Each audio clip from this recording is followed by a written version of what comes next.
Daily മന്നയിലേക്ക് നിങ്ങളെല്ലാവരെയും ഹാർദവമായി സ്വാഗതം ചെയ്യുന്നു.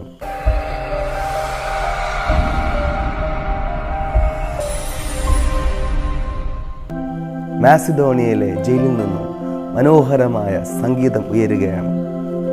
2 തടവുകാർ ചേർന്ന് പാടുന്ന പാട്ട് ആ ജയിൽ മുഴുവനും കേൾക്കുകയാണ്. ആ ജയിലിൽ തടവുകാർ മുഴുവനും ശ്രദ്ധിച്ചു കൊണ്ടിരിക്കുകയാണ് ആ പാട്ട്. അത് പ്രിയപ്പെട്ടവരെ, ആ പാട്ട് പാടിയത് യേശു കർത്താവിനെ പ്രസംഗിക്കുന്ന പൗലോസും ശീലാസുമാണ്. അവർ യേശു ക്രിസ്തുവിനെ സാക്ഷിച്ചത് നിമിത്തം ജയിലിലായിരിക്കുകയാണ്.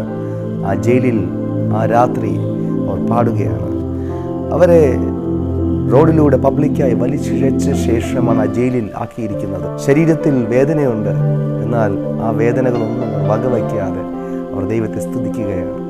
എന്നെ കേൾക്കുന്ന പ്രിയപ്പെട്ടവരെ, ഇപ്രകാരം സ്തുതിച്ചുകൊണ്ടിരിക്കുന്ന സമയത്ത് ഒരു അപൂർവമായ കാര്യം ആ ജയിലിൽ സംഭവിച്ചു.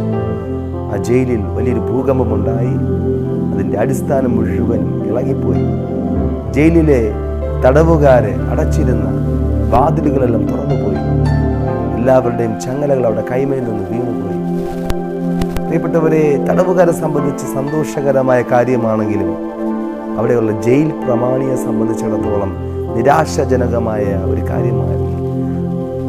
അദ്ദേഹത്തിൻ്റെ കരിയറിൽ ഇതുവരെ സംഭവിച്ചിട്ടില്ലാത്ത അപൂർവമായ ഒരു കാര്യം, ജയിൽ പ്രമാണി എന്ന തൻ്റെ പേരിനും പദവിക്കും പേരുദോഷം വരുന്ന ഒരു അപൂർവ സംഭവം.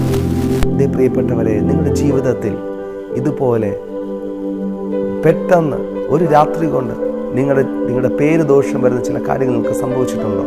ഈ സന്ദേശം പൂർണ്ണമായി കേട്ടാട്ടെ. ആ ജയിൽ പ്രമാണി വളരെ ഭാരപ്പെട്ടിട്ട് അദ്ദേഹം ചെയ്തത് തനിക്കുള്ള വാൾ ഊരി തന്നെത്താൻ കൊല്ലുവാൻ വേണ്ടി അദ്ദേഹം ശ്രമിക്കുകയാണ്.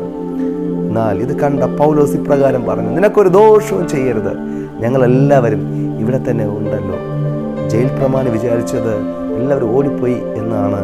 എന്നാൽ പൗലോസിൻ്റെ ശബ്ദം കേട്ട ജയിൽ പ്രമാണി ഓടി വന്ന് പൗലോസിൻ്റെയും ശീലാസിൻ്റെയും കാൽക്കൽ വീണ് ഇപ്രകാരം പറഞ്ഞു, അല്ലയോ യജമാനന്മാരെ, രക്ഷ പ്രാപിപ്പാൻ ഞാൻ എന്ത് ചെയ്യണം?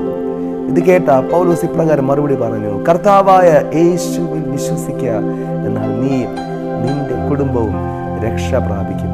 പ്രിയപ്പെട്ടവരെ, എന്താണ് ആ വാചകത്തിൻ്റെ അർത്ഥം? ഈ ലോകത്തിൽ മരണത്തിന് ശേഷം ഒരു ജീവിതമുണ്ട്.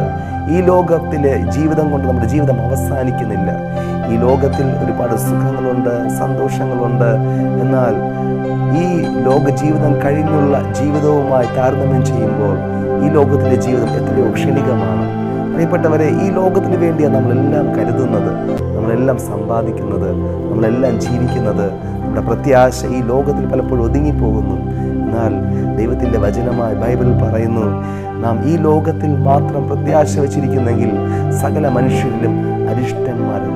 പ്രിയപ്പെട്ടവരെ, വരുവാനുള്ള ലോകത്തിലേക്ക്, സന്തോഷകരമായ ആനന്ദകരമായ നിത്യമായ ജീവിതത്തിലേക്ക് നമ്മളെ കൊണ്ടുപോകുന്നത് ദൈവത്തിൻ്റെ സ്നേഹമാണ്, ദൈവത്തിൻ്റെ കൃപയാണ്. അതിനുവേണ്ടി യേശു കർത്താവുമായി ഒരു ബന്ധം നിങ്ങൾക്കുണ്ടെങ്കിൽ നിശ്ചയമായും ആ ഒരു അനുഭവം നിങ്ങൾക്ക് സ്വായത്തമാക്കുവാനായിട്ട് സാധിക്കും. യേശുവുമായി ഒരു ഫ്രണ്ടിനെ പോലെ നമുക്കൊരു ബന്ധമുണ്ടാക്കുവാനായിട്ട് കഴിയും. അതേ പ്രിയപ്പെട്ടവരെ, നമുക്ക് ഫ്രണ്ട്സുമായിട്ട് ബന്ധമുള്ളതുപോലെ നമ്മുടെ കൂടെ ഇരിക്കുന്ന ചങ്ങാതിയായി യേശു നമ്മുടെ കൂടെ വരും. അതേ പ്രിയപ്പെട്ടവരെ, വ്യക്തിപരമായി എൻ്റെ 12ാമത്തെ വയസ്സിൽ കർത്താവായ യേശു എൻ്റെ ജീവിതത്തിൽ കടന്നു വന്നു. അതിനുശേഷം എൻ്റെ ജീവിതം ആകെ മാറ്റപ്പെട്ടു, മാറി മറിഞ്ഞു, സന്തോഷകരമായ അനുഭവത്തിലേക്ക് മാറി. ഇതുപോലെ നിങ്ങളുടെ ജീവിതത്തിലേക്കും യേശു വരുവാനായിട്ട് ആഗ്രഹിക്കുകയാണ്. യേശുവിനെ നിങ്ങളുടെ ജീവിതത്തിൽ സ്വാഗതം ചെയ്താട്ടെ. അതേ പ്രിയപ്പെട്ടവരെ, ഈ യേശുവിനെ സ്വീകരിക്കുവാനുള്ള സന്ദേശത്തെ ഏറ്റെടുത്ത ആ ജയിൽ പ്രമാണി ഈ പൗലോസിനെയും ശീലാസിനെയും തൻ്റെ വീട്ടിലേക്ക് കൊണ്ടുപോയി അവിടെ മുറിവുകളെ കെട്ടി, മുറിവുകളെ കഴുകി താനും കുടുംബവുമായി യേശു ക്രിസ്തുവിൽ വിശ്വസിക്കുവാനായിട്ട് ഇടയായി തീർന്നു. എന്നെ കേൾക്കുന്ന പ്രിയപ്പെട്ടവരെ, നിങ്ങളുടെ ജീവിതം ആനന്ദകരമായി തീരുവാൻ, നിങ്ങളുടെ ഭാവി സുരക്ഷിതമാകുവാൻ, നിങ്ങളുടെ ഈ ലോക ജീവിതത്തിന് ശേഷമുള്ള ജീവിതം ആനന്ദകരമായി തീരുവാൻ യേശു കർത്താവിൽ വിശ്വസിക്കുക. യേശുവുമായി ഒരു വ്യക്തിപരമായ ബന്ധത്തിന് വേണ്ടി പ്രാർത്ഥിക്കുക. ദൈവം നിങ്ങളുടെ കൂടെ ഇരിക്കും. God bless you.